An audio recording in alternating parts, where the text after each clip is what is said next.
Well, hello and welcome back to Vinny Harney's Literature Club here on Homeschooled Nerd Plays, everybody. Can you even believe it? We're back. As you can see, I've gotten series. We're gonna do the Literature Club for real, everybody. We're gonna get back to doing it every month, hopefully, if all goes well. Last month, guys, I picked out some interesting books. I want to apologize first off because one of them was hardly worth reading, at least for an adult like me. For a kid, maybe it'd be alright. It's an okay younger person's book. But anyway, yeah, let's get back into this month's selections, or I should say last month's selection, or I guess April selections.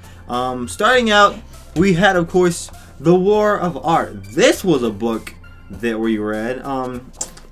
So I remember when I suggested it last time, I actually started reading it and realized, oh, this book actually says a lot of swears in it. Like, I don't know if there's any, like, I don't know if there are like any super bad ones, but like I did feel a little uncomfortable about suggesting it. So fortunately, I was able to catch it in the edit, or before I edited it, and let you guys know, hey, this book, it's got some language, but I actually really enjoyed it. I thought I had a lot of really good stuff to say.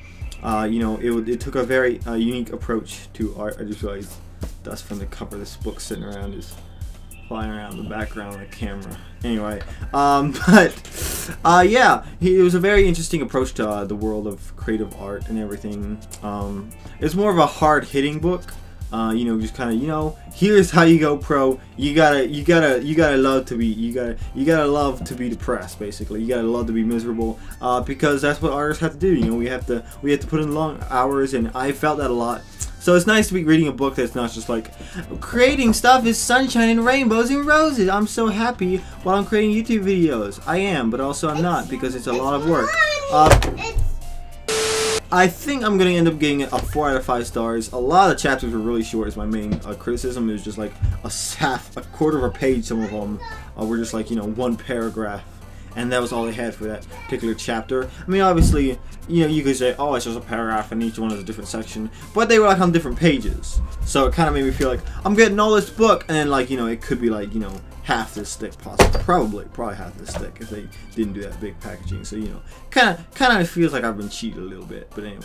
Our next book, of course, is Printer of Udell's Guys. This book, like, I understand that one, the one, Reagan really liked this book when he was a kid, but now going back to it when I'm older, this book is just full of it feels super idealistic. You know, Harold Bell, right? Some of his books are really good, but all of them kind of had this idealistic approach to them. You know, his characters later, like some of his later characters, I remember had a little bit more growth to him. But the Printer of Udell's, the guy in it, I don't even remember his name. He was so forgettable.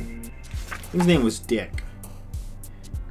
But, you know, in this book, Dick, he's like, you know, he used to drink a lot, but all of a sudden he finds out his dad is dead near the beginning of the book. And just like that, we don't even know him when he's an alcoholic. All of a sudden, he just drops it. He never drinks again for the entire book. And that, to me, just feels super unrealistic. I mean, he wasn't... At this point, you know, the book is not trying to say, oh, Jesus can set you free. It's just like, it was pure willpower, which I can respect that. But at the same time, it just felt weird for just to be like...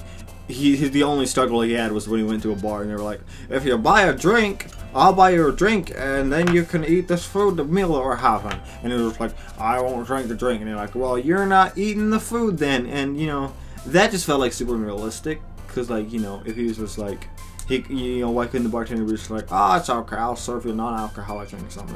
You know, I don't really see it happening. Then again, I didn't live back then, so maybe this is just me. But, you know, the rest of the book, it just, like, the character growth didn't exist. It just kind of happened. Like, when a girl, it is like, for the first time it was mentioned, Dick had never had a woman before. There was no woman for Dick. But then, you know, all of a sudden a girl randomly comes in and she gets Dick. But yeah, all the characters are super flat. You don't really feel like they're there. You know, you don't feel like they're realistic. And, you know, the whole thing is just like, you know, a ploy to say, here's why the church is bad. Imagine if they did this, it'd be so much better. Which I can respect. respect to an extent, but when that's all that your story consists of, yeah, this one's getting probably a 3 out of 5 stars. I did not enjoy it whatsoever, and I don't recommend it to anyone over the age of, well, probably 16. You might be able to join if you were 16. I think I was 16 when I read it first time. Alright, last month is of course Inventing Iron Man. This book, guys, was actually really fun to read. Basically, it's just going into, like, you know, could we make Iron Man? You know, could it be possible for us to put together, you know, for in the future, us to be able to create this technology Iron Man hand, which I think is really interesting, because Iron Man is one of my favorite characters from the Avengers, because I feel like he's one of the ones that has, like, not only a lot of character development, but we see, like, the development of his technology, at least in the first film. Later on, the films didn't really focus on it as much as I'd like. It would be cool to, like, see more of a progression of, like, oh, Iron Man's suits are getting better, instead it more feels like, you know, oh, Iron Man, suits are getting better, but so the guys are getting stronger. It's like a classic Goku example, except, you know, it doesn't feel quite realistic. It all of a sudden just, like, you know, and now Tony Stark can just use nanotechnology to do whatever he wants. It lost some of the genius, but that's not what we're here to talk about. This book was actually a really fun read. You know, it went into things like robotics and, you know, how the suit had to connect to your mind so that you could move it through your brain, things like that. I think overall I'm gonna give this book maybe I don't really. We'll give it a 5 out of 5 stars. There we go. Our first 5-star book on this month's episode of the Literature Club. But anyway, let's go ahead, guys, and jump into this month's pick. So we had a couple suggestions. One of them was Anne of Green Gables, which I almost did, but it's such a long book, and we're already late for this episode of the Literature Club, so we gotta do something a little bit easier, guys. So here we go. Here is our this month's pick. First off, we have the classic Princess and the Goblin by George MacDonald. This book is actually one of my favorite kind of, it's not really, I guess you could call it a fairy tale. George MacDonald wrote a lot of really well-written fairy tales. There was one that I really liked in particular. I believe it was called The Light Princess. Such a geniusly written book. George MacDonald is a master of writing fairy tales, as well as just normal books. You know, his books like We Sir Give You the Highlands, and whatever that one about the sequel to Sir Gibby was, I don't remember what it was called specifically. But this is one in particular I really like. We're probably going to go ahead and read the sequel to this one, The Princess and Curdy, next month. But yeah, definitely recommend this book, which is why I'm recommending it for this month on the Literature Club. It's a pretty short read, so we'll be able to get through it no problem. Next up is a little, not super little, but a book, Skink No Surrender. This one is actually really interesting. It's an interesting story. It's a kid's book, but it's about this girl who gets kidnapped by a bad dude, and so this kid and this old guy are going to save her because he's like an outdoor survival kind of guy, and he's almost like a vigilante, and people think he's dead. So it makes for a really interesting story, and it's a really fun one, and I can't wait to read it again. I'm looking forward to this. But anyway, last but not least, of course, I went into Luke's bookshelf because this is where he keeps all his genius books for taking over the world. And I found this one just sitting there, Good to Great. This is basically about businesses and why some businesses thrive and why some don't, by Jim Collins. So it looked good, and Luke usually keeps his good books there. So you know, I think I can rest assured that Luke had a good book on his hands at this point.